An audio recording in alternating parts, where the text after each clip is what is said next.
Siamo nella fase di avvio di un nuovo periodo di programmazione, quindi altri 7 anni di spazio alpino.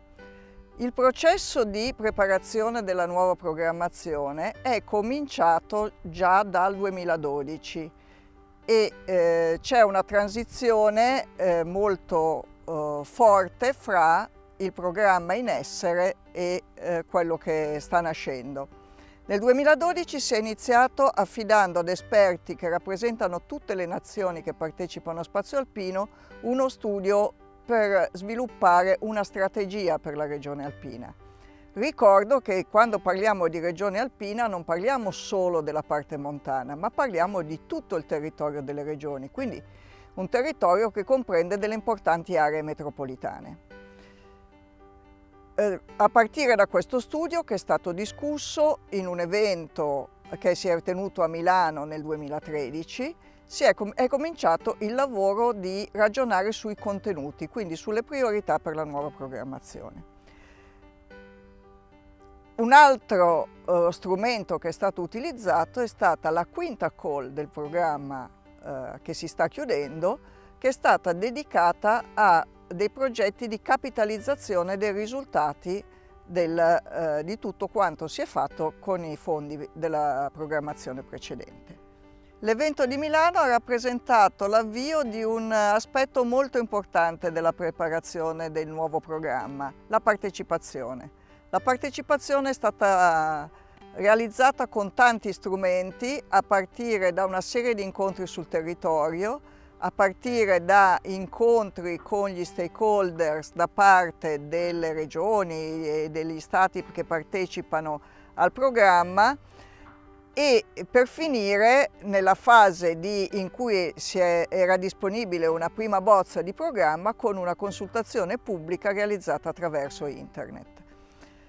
Alla costruzione del programma ha partecipato una task force composta dai rappresentanti di tutti gli stati e di alcune regioni, dei rappresentanti del mondo delle regioni di fatto, che era costituita dalle stesse persone che hanno seguito la programmazione precedente, quindi di fatto è stato un momento di riflessione sull'esperienza fatta, di apertura verso il futuro per migliorare ancora i risultati ottenuti e per far fronte alle nuove sfide che questo momento particolare in cui abbiamo crisi economica, una globalizzazione sempre più forte, pongono alle regioni alpine.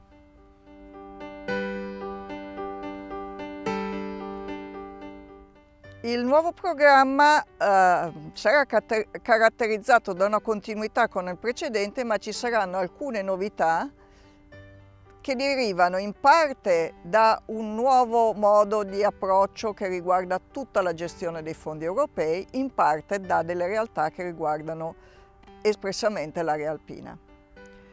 Il primo aspetto riguarda la concentrazione.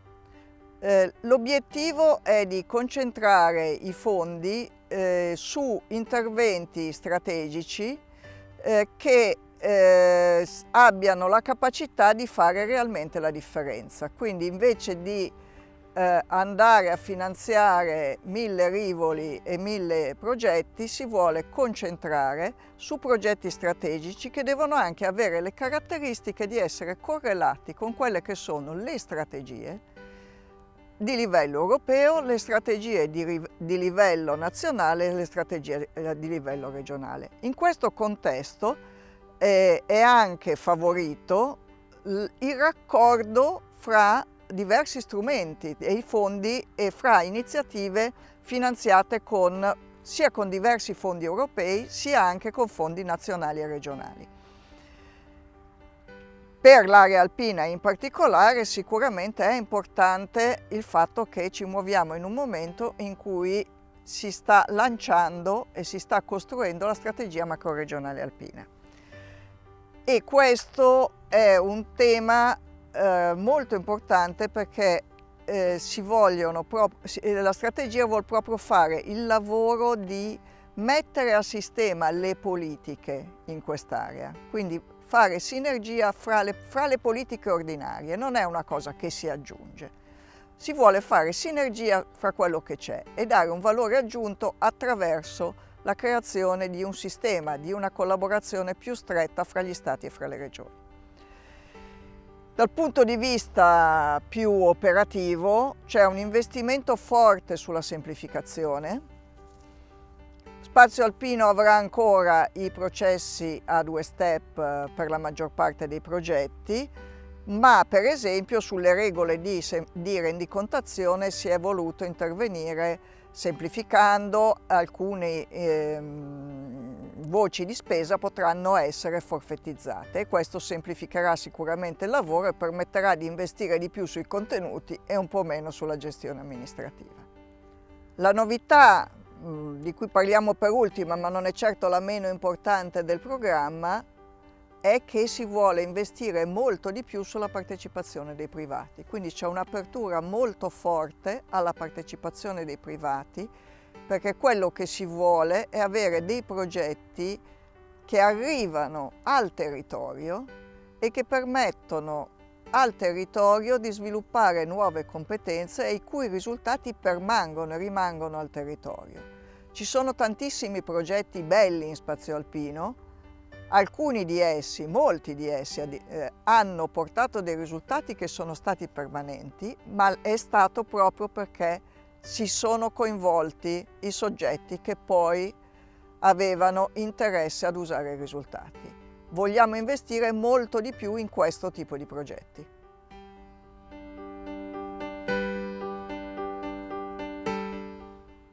Per quanto riguarda gli orientamenti strategici del programma, ci sono 2 aspetti un po' generali e di metodo. Il primo aspetto è la valorizzazione delle specificità territoriali.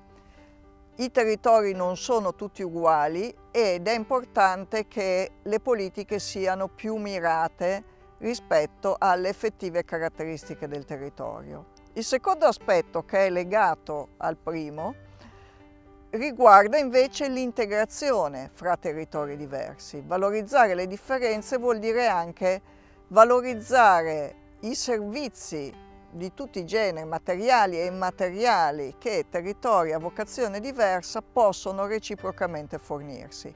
Quindi favorire l'integrazione e favorire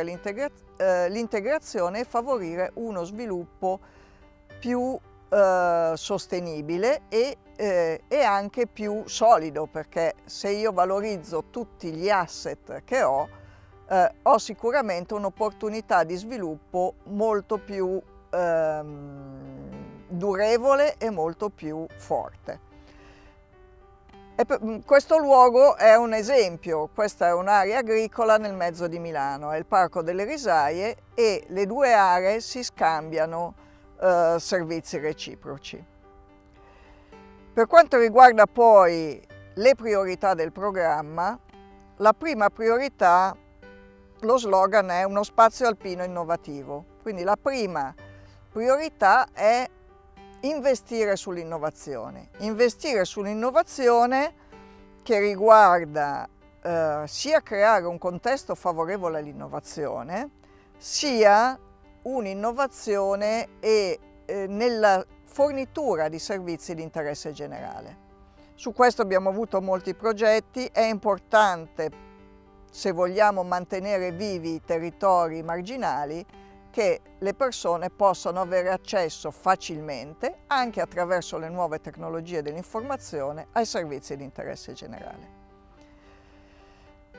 La seconda priorità è uno spazio alpino a bassa emissione di carbonio. Riguarda molto tutto il tema dell'energia, ma a tutto tondo, che vuol dire la produzione, vuol dire il risparmio, vuol dire l'adeguamento degli edifici pubblici, privati, vuol dire nuove tecnologie per la mobilità. Quindi abbiamo un approccio che è legato in parte anche all'aspetto del cambiamento climatico, a tutto tondo sul tema della riduzione delle emissioni di carbonio.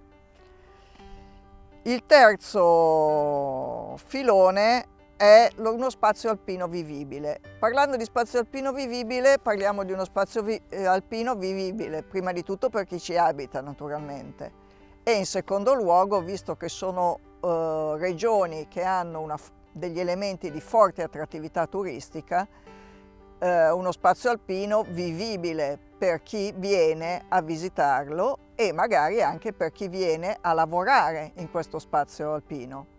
Quindi anche un'attrattività per investimenti stranieri.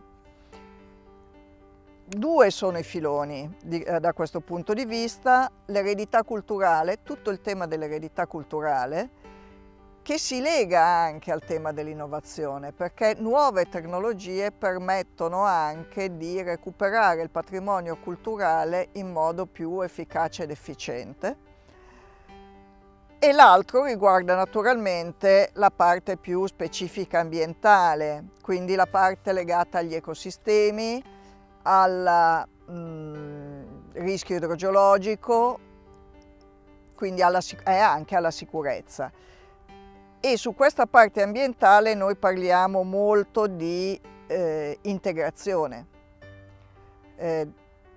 C'è una rete di aree protette, ma l'importante è avere fare sistema. Ci sono molte realtà, molti interventi sull'ambiente che sono stati realizzati. In questo momento l'obiettivo è proprio riuscire a collegarli fra di loro in una rete, in modo che l'efficacia abbia un livello maggiore, ci sia un'efficacia a livello del sistema globale. E l'ultimo aspetto invece è lo spazio alpino ben governato. Quindi siamo in una regione in cui tutto sommato i sistemi di governo funzionano, sono abbastanza efficaci.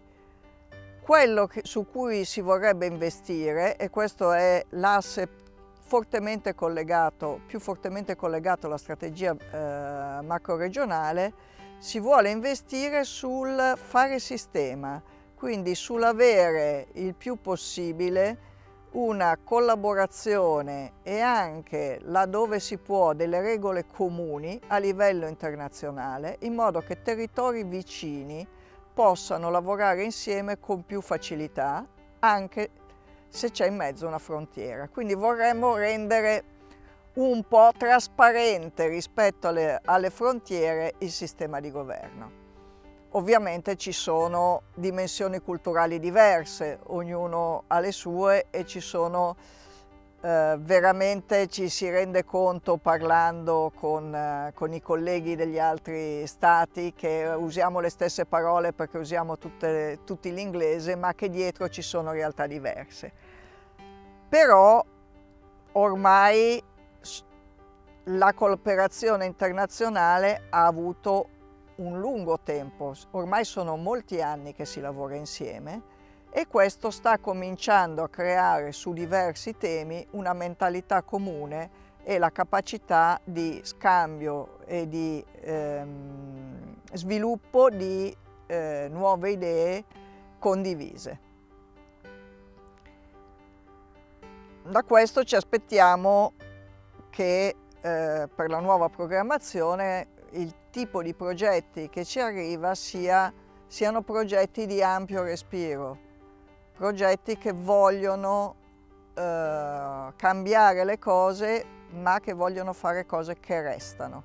Quindi cambiare, costruire delle reti di scambio, delle iniziative comuni su cui poi ciascuno costruisce le sue regole, e quindi le regole che vengono costruite da qui in avanti abbiano una base comune.